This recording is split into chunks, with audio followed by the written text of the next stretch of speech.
Hi, this is Sarit Switzer, and welcome to the It Is Taught podcast, a podcast devoted to the teachings of Rabbi Shneur Zalman of Liadi as recorded in his most famous work, the Tanya. My hope for this show is to make these teachings accessible and relatable to the average person, regardless of prior Jewish education or affiliation. The episodes follow the prescribed daily study portions and are meant to serve as practical lessons in how to live your life as your true self and develop an authentic and powerful relationship with your Creator.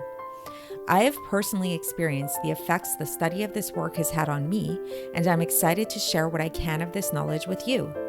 So please join me on this journey of learning, self-growth, and connection with your source.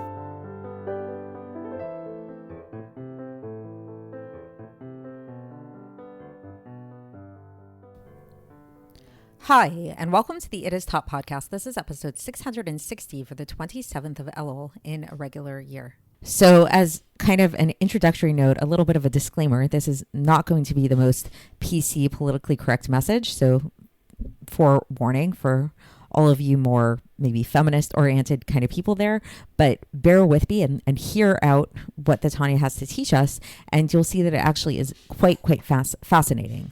So I'm actually going to start today's episode by going to the very end of the section for today, and you'll see why. So the very end of the section today, the Alter Rebbe brings a teaching from the Gemara that's really interesting, and he kind of puts it in there like it almost sounds as if he's just like throwing it in there as like a by the way, as like just like a side note. But to me, starting with this teaching and thinking about this teaching just for a moment can actually give us a very deep understanding of what this whole section is about. So what's the teaching? The teaching is from Kiddushin in the Gemara, page 2b, where it says, so it is the way of man to pursue the woman. So again, we live in a society nowadays that with the advent of feminism and all that stuff, there's this idea of women can do whatever they want. A woman can ask a man out. She doesn't have to wait for him. It's really just as much her as him in the chase. You know, it doesn't have to be just him. But honestly, if you talk to any woman who's single, who's in the dating field, or who has been single at some point in her life, this doesn't really ring true. It can be very frustrating for women who are told this message over and over that they have just as much power to chase men as men have to chase women.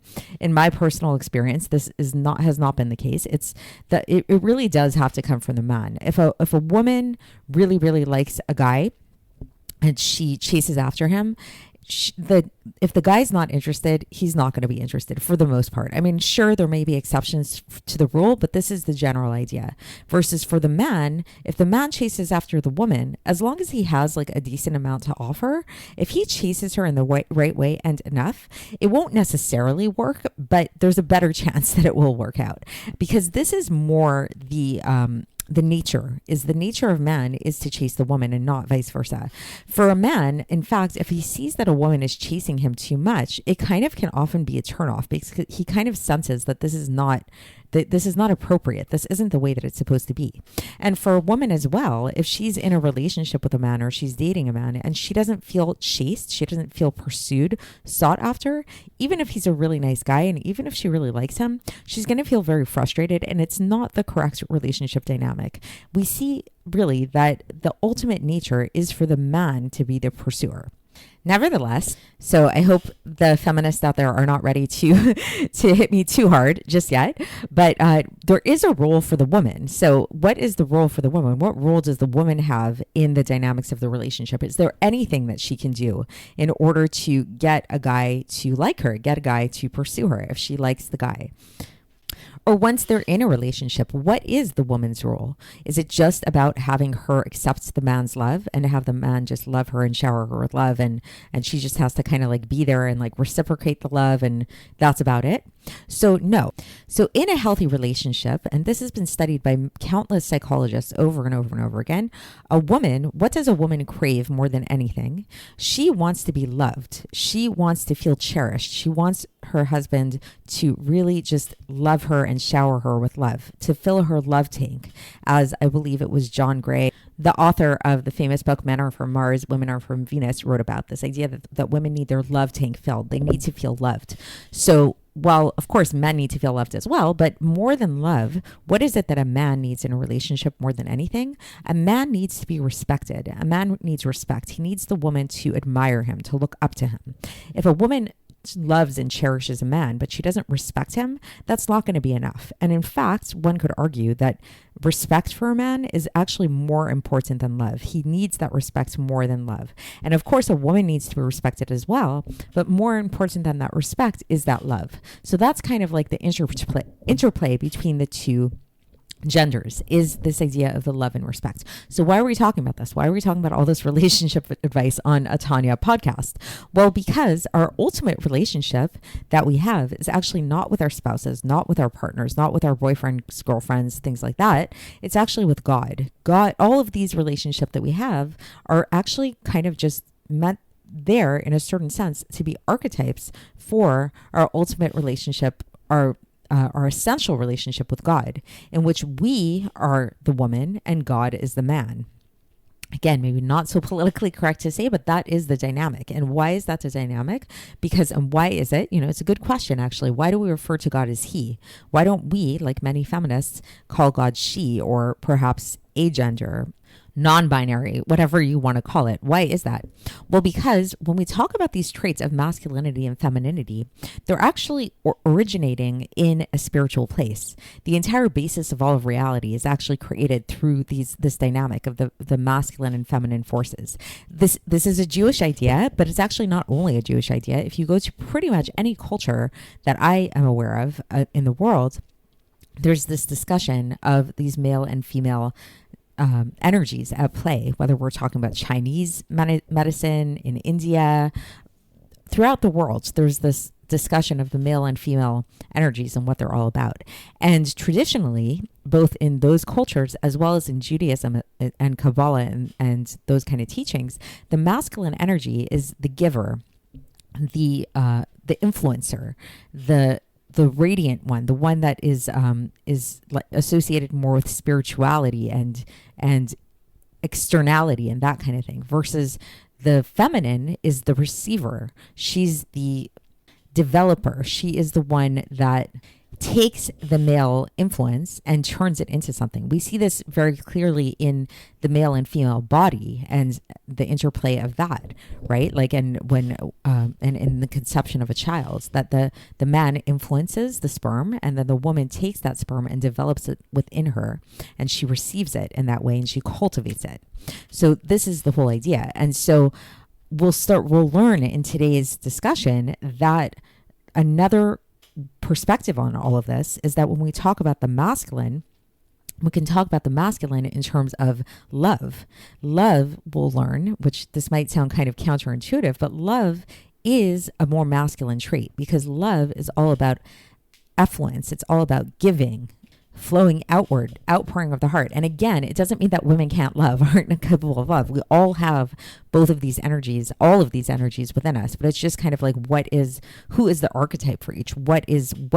How do we define these energies? Are they masculine or feminine? So in our context of the discussion today, love is actually a more masculine trait, versus when we talk about the trait of respect, fear, awe, all of these things, which are kind of in the same category, we'll learn that these are actually more feminine traits. This is the power of the feminine to actually make space for another person, to cultivate the other person, to receive from the other person, to admire the other person, to really see the other person as they are and look up to them in a certain way. And so again, when we talk about our relationship with God, this is the similar relationship that we have. Of course, we do love God and we want to love God and everything, but seeing that we are the feminine, the starting point for us is actually, in a certain sense, that respect, that fear, that awe.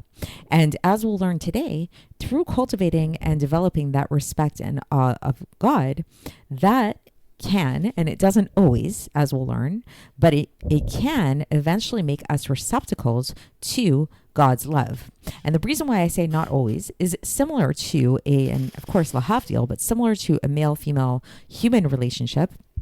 A woman can respect a man from today till tomorrow, but if the man doesn't love her, he just isn't going to love her, and there's nothing that he can do. So the man really is, it does kind of like ultimately fall upon the man to be the one to choose that woman and decide that this is the one that he wants. This is the woman that he wants to be with. But in order for that love to be received properly, in order for him to be able to love her and for her to love him back, she needs to respect him. And it could be argued that that respect actually needs to come first. So another way of saying this is that that respect that comes from the feminine side is a necessary but not sufficient prerequisite to cause that love to be returned from the man. So what we'll learn about in today, and we'll bring it back in today's into the Tanya of today, where this all comes down to is that we're going to be learning about a certain type of love, a very, very high type of love of God that comes to a person, and it's called Ava Batan Nogim, the love of pleasures, which is a very great type of love of God. It's a really, really high type of love of God, but it's something that actually is not something that a person can develop on their own. It's something that's given to them as a gift from God, and it's only given to certain individuals. So it's not a guarantee. It's not something that necessarily all of us can have. Only certain people can merit this level of love.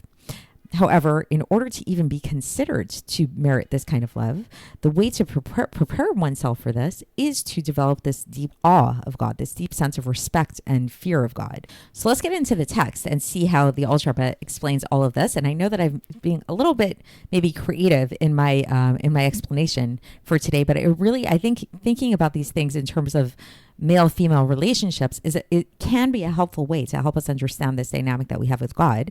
And especially I felt comfortable bringing it up because the Alter Rebbe himself brings it up at the end of this section where he mentions this idea of the man by nature being the one to pursue the woman. So for context, we are beginning Epistle 18 today of Iggeres HaKodesh. And so here we go.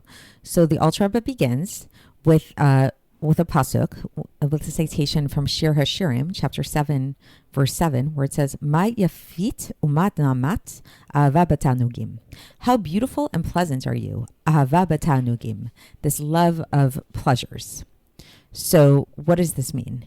So those of you that are familiar, Shir HaShirim is kind of like this love song that is written, and it's understood to be an allegory for our love of God, for a love song between us and God. And so in this section of Shir HaShirim, there's this certain type of love that is brought up, this love of pleasures, ahava batanugim. So we want to understand, what does this mean, love of pleasures? What is this? So the Alter Rebbe says that there are two types of love. The first type is called ahava batanugim, this love of pleasures. And this is what we're going to be talking about today. So this is a type of love, says the Alter Rebbe, where a person delights in God with a great pleasure, with great joy that's very intense, and it's a joy of the soul, and it yearns to taste from God because it knows that God is good and that God is pleasant in a very sweet way, a very wonderfully sweet way. So it's like the way that we enjoy pleasantries, we enjoy delicacies, good food, and that kind of thing. In this case, it's like the soul loves God in that way. It sees God as this amazing delicacy. And it's a foretaste of the world to come, in which in the world to come, we're all going to have that experience where we just sit and we really enjoy and bask in the radiance of God. And about this kind of love is described in Shir HaShirim, chapter 97, verse 12, Simchot tzadikim b'Hashem, rejoice the righteous, the tzadikim in God. And not everybody merits this level of love. This is a type of love which the Zohar describes as being a kahana bereuta deliba, which is a description of the kohanim, the kahana, who are serving God from the deepest parts of their hearts. And the Alter Rebbe says that this type of love is what is referenced in Bamidbar chapter 18, verse 7, where it says, Avodat matana chule, meaning that the priestly service is a gift. So what is this priestly service? The Alter Rebbe is interpreting this to mean this is specifically that type of love. And also it goes on, this section in Bamidbar, where it says, Vazar hakarev chule, that any stranger that comes close to this type of service is liable for death. So meaning to say that the service that the Kohanim had, like just on a very simple level that we can understand this, is that like the service that the Kohanim had, the priests had in the Beis HaMikdash, was specific to them. Not everybody could do it. It was really given to them as a gift. It was something you had to be born into. To this day, you can't become a Kohen. This is something that it's through your family lineage, through your father. It's a gift that's given to you. And anybody who decided, no, I want to be a Kohen, or even to get close to that area would be liable for death. So it's a very severe thing. And so, but here the Alter Rebbe is actually explaining this in a deeper way. And he's saying it's not really just referring to the kahuna, like service, just, bringing the sacrifices and that kind of thing, but it's specifically referring to a certain love that was given to them as a gift. That this love, this ahava b'ta'anugim, we're calling it, is a gift that comes to certain people to God. Not everybody merits it. And the Alter Rebbe goes on and he says this: there's no way actually to achieve this level through human efforts, which is unlike awe of God, unlike fearing God. So fearing God is something which actually, after a person passes away, this is something that is asked of the soul. The soul, that they ask the soul, did you serve God out of fear? Meaning to say that this is something that's expected of everybody. We're all expected to serve God out of fear. This is something that we all have to do. And also there's a teaching in the Gemara in Masechet Shabbos, page 31a, where it says, woe to the mortal who doesn't serve God out of fear. And this is also taught in Rishis Chochmah, says the Alter Rebbe. And then also in Mishlei, chapter 2, verse 4 and 5, where it says, Im tivakshena kachesef chulei, if you will seek it like silver, meaning that if you look for this fear of God, then you'll find it. So meaning to say that the reason why it's likened to silver is that this is something which we should seek after, just like we're looking for a lost treasure. So it's like, just like if you knew that there was a treasure buried somewhere and you kind of knew the general area of where you had to look for it, you would search for it, you would look for it, right? So this is the basic idea. So too with fear of God, that this is something that we're obligated to search after. We're obligated to develop and cultivate this fear of God. However, this level of love, this level of ahava b'ta'anugim, this very high level of love of God, this comes from above, as a gift to a person from above, without orienting oneself towards it. So it's not something like, so yes, we need to work towards having this tremendous fear of God, but to have this level of love of God to the point where we crave God, like the way that we think about like delicacies and that kind of thing, that's not something that's really within our power. That's something that comes to some individuals as a gift. However, what we can do is that when we really work towards this level of tremendous fear of God, which is called yirat haromemut, this like very, very high, lofty level of fear of God, and if we get to the epitome of this level of what we're able to achieve on our soul level, like we really exert ourselves to get to that utmost level of like, this is as much as we can fear God, then this ahava b'ta'anugim will come automatically from above. It will be like kind of like a side effect of this process to come and dwell and with the person and will become unified with their fear of God. Because, and this is where that famous teaching is that I started with in the beginning of this episode, as it says in Kiddushin, page 2b, darko shel ish lechazer chulei. It's the way of a man to chase after a woman, as is explained in Likutei Amarim. So the basic idea here is that if the woman, meaning us, if we make ourselves good enough receptacles, that we are the ones that we really, really, really like fear God and have this tremendous awe of God that's with our entire being and everything like that, it's only going to be natural for God to chase after us. It's only going to happen that this love will come to us as a gift. But the love itself is not something we can chase. Just like, again, when it comes to a relationship between a woman and a woman, if a man doesn't love a woman, the more a woman chases after that man and says like, please love me, will you love me? Yeah, I love you, whatever. That's not going to help. That's not going to make the man love her anymore. The only thing she can do is she can show him respect and she can show him how much she admires him, how much she looks up to him, all of those things. It doesn't guarantee that he's going to love her, but chances are, if she really respects him, if she really makes space for him in that way, she really shows him that awe, shows him that respect in a true and sincere way, there's a pretty good chance in that case that it's going to be his nature to chase after her. That is going to be irresistible to a man. So it's kind of like giving, maybe a little bit of relationship advice here to women. If you really want a man to like you, then if you have a specific man in mind, the best you can do, really, again, it's not a guarantee, but what you can do is you can respect him and you can show him how much you respect him and how much you appreciate him and all of that. And that will naturally elicit this love from him. Just like for us, when we cultivate this level of fear of God on such a high level, that can, again, not a guarantee, but it can come to us as a side effect, as a gift from above, this tremendous love of God, and called the love of pleasures, Ava Batanugim. So that's it for today. And tomorrow we are going to conclude this epistle, and we're going to be learning about the second type of love of God here. So stay tuned, and I'll speak to you then. Thanks for listening to the It Is Taught podcast, hosted by Sarit Switzer.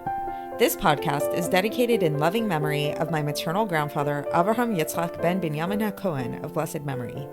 Music by Shoshana. If you enjoyed this episode and would like to support the show, please share it with others and subscribe on YouTube, Apple iTunes, Spotify, or wherever you listen to podcasts. And make sure to leave us a 5-star review. To find out more about the It Is Taught project, including more information on my soon-to-be published book, please visit our website, itistaught.com. To catch the latest from me, follow me on Facebook, Instagram, and Twitter. Looking forward to speaking with you tomorrow, and until then, have a great day.